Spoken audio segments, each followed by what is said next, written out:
Sawadee krap, I'm JP Mestanza, and it's Friday, May 31st. The latest edition of the Phuket News English language newspaper has dropped today, as well as our sister language paper, Dao Phuket, our Thai language paper. You can catch those at places all around the island. Our distribution points are going to be in the description of this video. Today also marks the release of the latest edition of Window on Phuket magazine.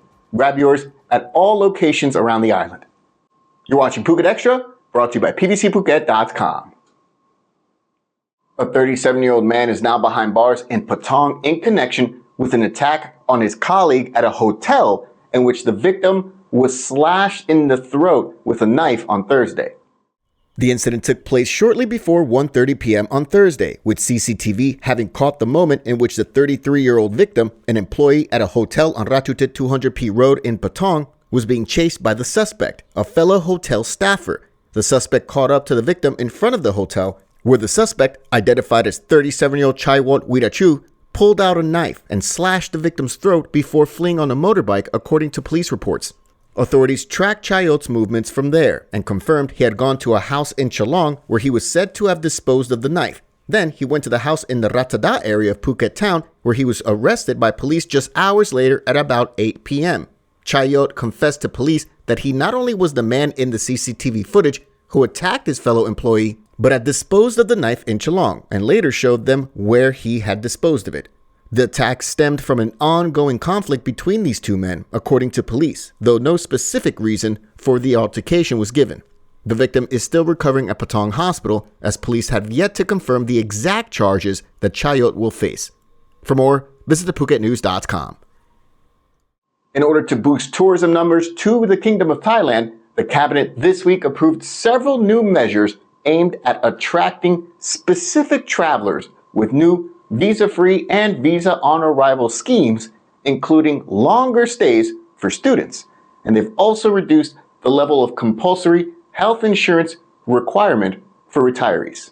The measures were proposed by the Foreign Ministry and were approved this week by the cabinet as part of a litany of measures to attract as many visitors as possible to the kingdom to boost the economy. Approvals were given to add more countries that would receive visa waivers with 60-day stamps upon arrival, from 57 countries to 93 countries total. The 36 new countries now include Cambodia, China, India, Jamaica, Kazakhstan, Mexico, Cuba, Ecuador, Sri Lanka, Romania, Morocco, and much more. The full list is now on your screen. These countries can get up to 60 days on arrival to Thailand under the new measures. In addition, digital nomads and freelancers who want to work and also visit tourist destinations around the country will be able to get 5-year visas valid for stays up to 180 days, extendable for another 180 days. They were previously entitled to only 2 stays of 30 days each, according to a government spokesman. This is being called the Destination Thailand Visa. Foreign students of higher education could stay for 1 year after graduation instead of being required to leave the country immediately finishing their course. Now, for visitors to Thailand who are 50 years old and older, they can now apply for long stay visas, but with a reduced health insurance requirement. Instead of coverage worth 3 million baht, that requirement has been reduced, and they're now required to have health coverage of only 440,000 baht total, which breaks down to 400,000 baht for inpatient treatment and 40,000 baht for outpatient cover. This is effective for long stay applicants from September to December. For more, visit thephuket.news.com. A defamation lawsuit has been filed against a senator and a TV host over allegations that the Red Bull energy drink tycoon, Chalerm Yuvidya, one of the richest men in all of Thailand, paid bribes to authorities to save his son, Boss Red Bull, from prosecution over a fatal hit and run of a Bangkok police officer back in 2012. Vorayu Yuvidya, better known in Thailand as Boss Red Bull, is the heir to the Red Bull empire in Thailand. Back in the early morning hours of September 3, 2012, Boss's Ferrari struck and killed a Thonglo police officer in Bangkok after the vehicle dragged the officer for nearly 100 meters, according to police reports. The driver fled the scene. Independent analysis from Chulalongkorn University confirmed that the Ferrari was traveling at or just below 177 kilometers an hour at the time, with authorities later learning that the vehicle had been driven by Boss Red Bull, who was also found to have cocaine and alcohol in his system, according to police. While his aide and chauffeur had initially tried to claim he was behind the wheel, Boss Red Bull later confessed that he was driving the vehicle, according to Thai media and police reports. However, despite having initially been picked up by police to make statements and was slapped with several charges, including fleeing the scene of an accident, reckless driving causing death, speeding, and more, he has evaded police ever since and failed to appear in court over 8 times throughout the years, citing work commitments. In 2017, Thai police issued an Interpol red notice for the arrest of Boss Red Bull.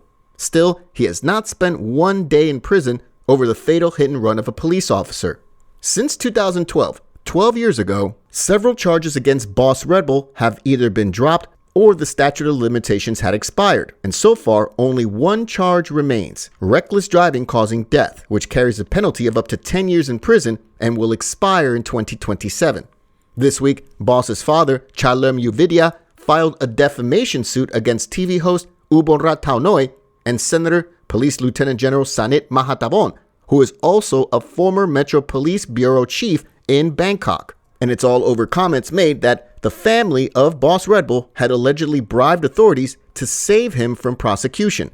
The suit seeks compensation of 50 million baht. The comments were made back on February 29.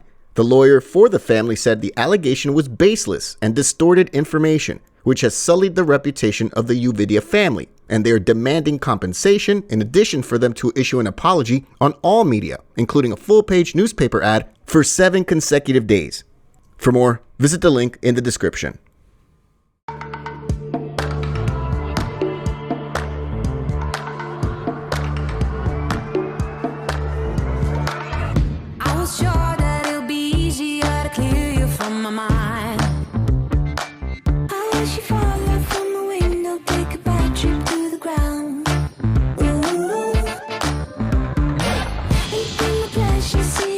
Just before you break a bone.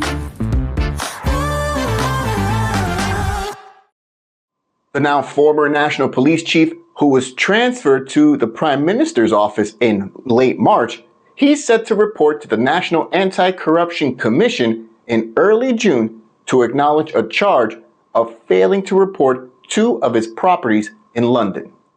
Police General Torsak Sukvimol stated he and his wife will report to the NACC next month after they were summoned for questioning earlier this week. While speaking to reporters this week, Police General Torsak insisted he had already told corruption officials of his London assets back in 2022.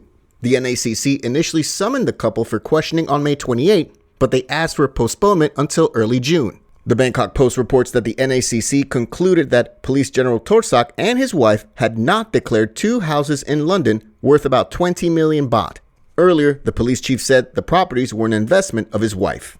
For more, visit thephuket.news.com. Phuket public and private sectors are preparing to honor the 46th birthday of Her Majesty Queen Sutida on Monday, June 3rd. The day is recognized as a national holiday, meaning all government offices will be closed on Monday.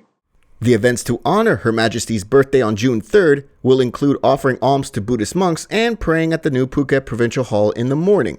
This Monday, June 3rd, immigration offices nationwide will be closed, but will resume operations as normal on Tuesday, June 4th. Her Majesty's birthday is also a banking holiday, as announced by the Bank of Thailand, and all financial institutions around Thailand will be closed on June 3rd, except for bank branches in shopping malls. There is no ban on the sale of alcohol on Monday, June 3rd. For more, visit thephuket.news.com. We really appreciate you joining us here today on Phuket Extra, brought to you by pbcphuket.com. Thank you so much. Have a great weekend. We'll be off on Monday for the Queen's birthday, but we'll be back on Tuesday. Until then, stay classy, Phuket. Phuket's rapid modernization has made it one of the world's premier holiday destinations. Investors can still buy quality condominiums for as low as $75,000 and luxury properties can go all the way up to 20 million. Condominiums in Phuket are a safe, secure bricks-and-mortar investment offering foreigners freehold ownership. Call or email Thai Residential, Phuket's #1 trusted real estate advisor, to find your perfect Phuket property.